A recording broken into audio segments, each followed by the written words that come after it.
Well, what the president's promise to the American people is, Jeff, is to constantly re-examine and improve our COVID response, including testing and testing access, and always look for a way to do better. And the announcement today is an effort to do exactly that.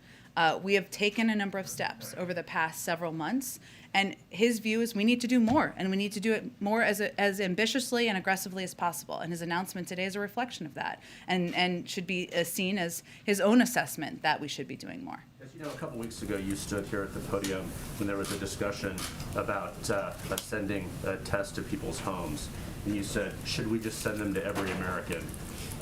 As you've reflected on the change in Omicron here, have you reflected on your tone in that answer?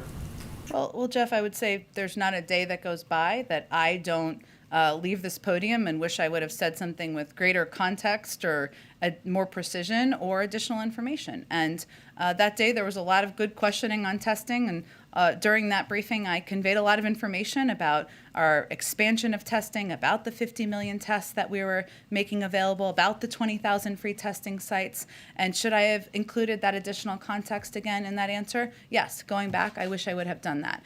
To be clear, so people have accurate information about how it works out there, which I know is your objective as well as mine, we're making tests free and accessible without the risk of them going to waste in the home of people who do not want them. So people will go to a website, which again we will put out there in January when the information is available, and they will be able to request free tests. That's something that is a reflection of the president's commitment to continue re-examining and improving our COVID response, including as it relates to testing.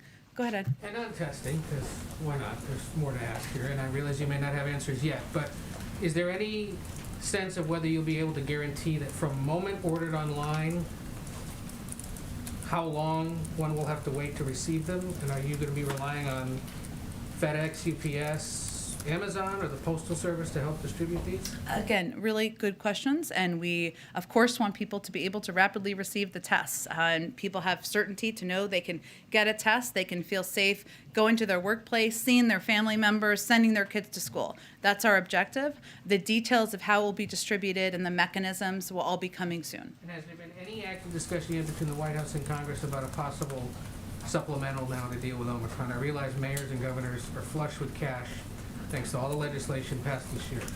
But is there any discussion yet about possibly another supplemental? There's always, as you know, from covering Congress, an open line of communication with members and leadership about what may be needed, and we're always having that conversation. But right now, we believe we have the resources to get people vaccinated, to make those available, and part of what you'll hear the president convey today is how important it is for individuals to make the choice to take that step to protect themselves. Quick